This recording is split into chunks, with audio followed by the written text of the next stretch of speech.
Guys, whenever we go in and we fill out an election map and we do our predictions, it always seems like it's the Republicans that have to win basically every swing state to win the election.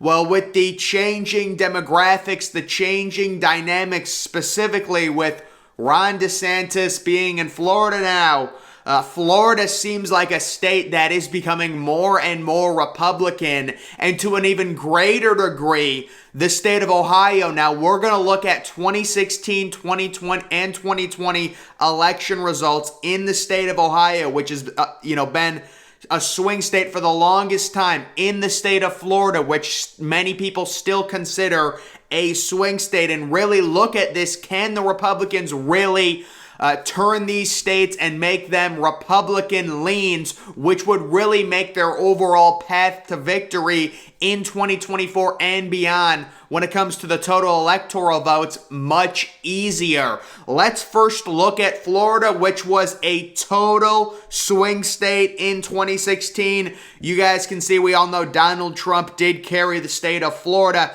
by about 1.5 points. Very close, very slim margin. He wins the 29 electoral votes over Hillary in 2016 as he goes on to win the election. This state was extremely pivotal in him winning. Then we look at the 2020 results. Very surprised by this personally. I followed the 2020 election polls extremely closely. Whether Trump or Biden, whichever one wins Florida, I would have said it would have been by 1 point maybe. And Trump ends up carrying the state by virtually 3.5 points, which is, for Florida, not that it's a blowout, it's still clearly a swing state, but it is a more sizable margin than 2016, at 3.5 points. So now you start to wonder, is Florida shifting? And then we get the whole pandemic thing. We get Florida versus California. We get Ron DeSantis coming on the national map.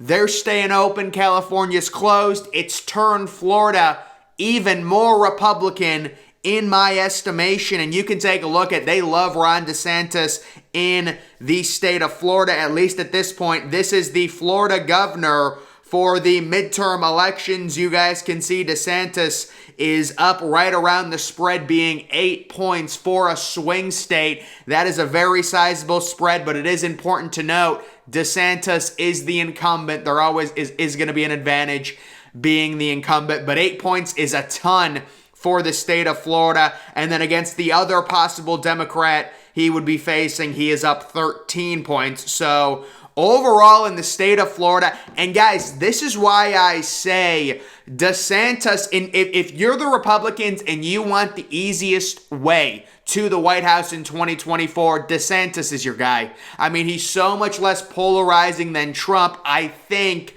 you have to be very delicate with the whole Trump situation because we know he will be running in the Republican primaries. And if he loses, you got to get him to endorse DeSantis if DeSantis wins. But if you're just talking about if you want a Republican in the White House in 2024, with the way the current environment is in politics, I would be shocked at this point, unless there's some crazy scandal that comes up with DeSantis, if DeSantis is the Republican nominee, really against anyone, whether it's Newsom, whether it's Michelle Obama, whether it's Biden, I would be shocked if he lost to any of them, because you also have to factor in, if DeSantis is the one running, like let's say it's DeSantis versus Gavin Newsom, you can just give Florida to the Republicans at that point. If it's DeSantis versus Gavin Newsom in the general 2024 election, that's not even close. That's a major advantage. And I would assume also Ohio. And we're going to get to the state of Ohio. But I'm just saying, the idea is if DeSantis is the nominee for the Republicans, that's a major advantage. Florida is not a swing state. I think DeSantis wins the state of Florida in a general election by 5 points, personally, which obviously right around 30 electoral votes. Republicans, whenever we do these maps, we're always, I'm basically doing this, and you got to clean the board if you're the Republicans with the swing states. If Florida doesn't become, stops being a swing state, now the math is a lot easier. If Ohio stops becoming a swing state, the math is a lot easier. it gets a little murky because the Democrats did flip Georgia.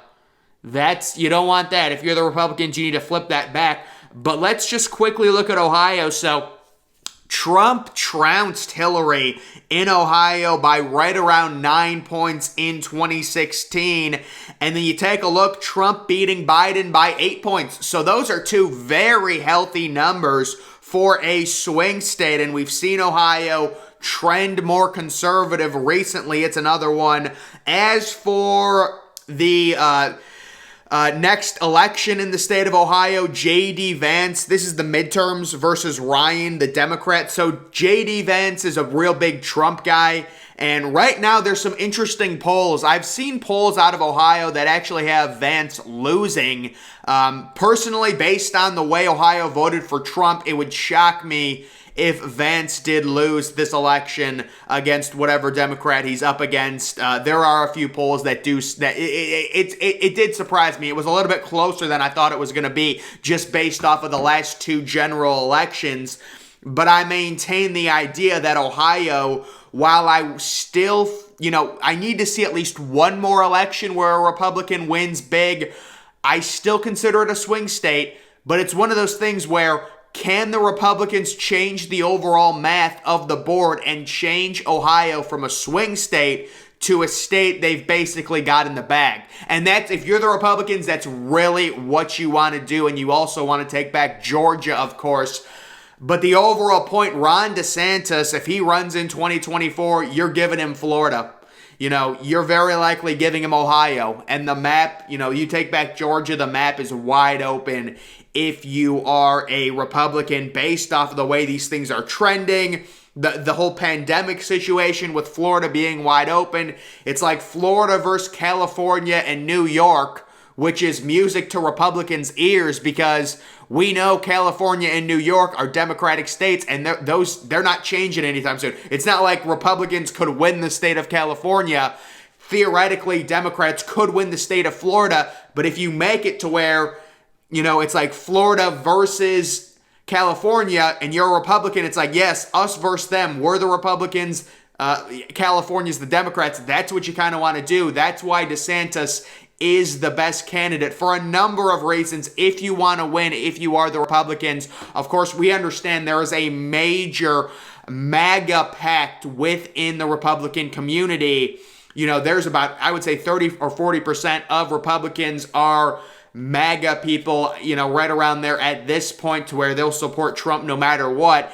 And that's the whole dynamic where it's the disaster scenario for Republicans if Trump gets real bullheaded and says that, he gets angry, he loses to DeSantis in the primaries, and then he runs on a third party. That is an absolute disaster. I mean, that's why Democrats are completely cyberbullying Andrew Yang for starting a third party, and they're basically sending him death threats. It's real ugly with Andrew Yang. I feel bad for him. He's become more of a centrist, and he announces he wants to run as a third-party candidate in 2024, and Democrats completely lost it and totally went completely off the rails on him, just sending him crazy stuff because they know Yang is more likely to siphon off Democratic voters than Republican voters. Of course, with Donald Trump, it would be 100 times worse if he runs if your three candidates are whatever Democrat, let's just say Gavin Newsom. It's Newsom versus DeSantis, and then Trump running in third party. You're basically guaranteeing the White House for Gavin Newsom. Now, I don't know if Trump would really do that. This is just me speculating based on how Trump has handled the 2020 election loss. Would he be bullheaded? Because you would want fall in line. You'd want him to endorse DeSantis right away if he loses the primaries.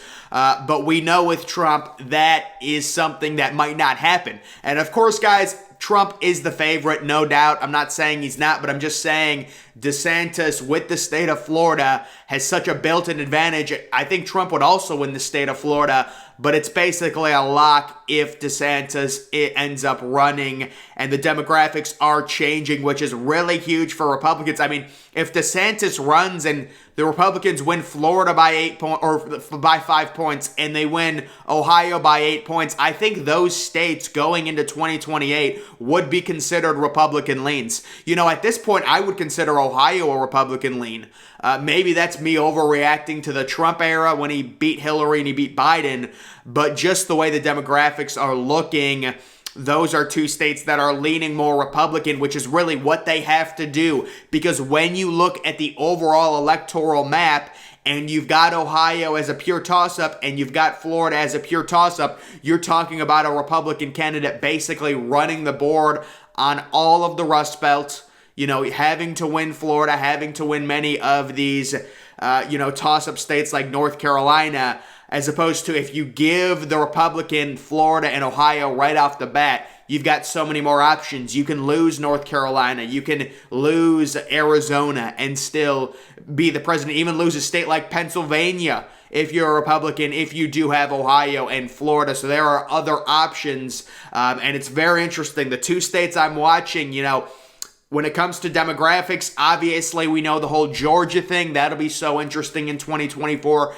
Can Republicans flip it back? It was a really slim margin. Biden won by winning that late. They won Florida by running up just ridiculously high vote numbers in the major population centers, the big Democratic cities like Atlanta. That's how they won Georgia. It'll be interesting to see if Republicans can take it back. But overall, the dynamics are interesting. We will continue to follow it, guys. Make sure you're following me on Twitter. Link to that's always in the description. I'm, of course, the Depressed Ginger. Thank you for watching.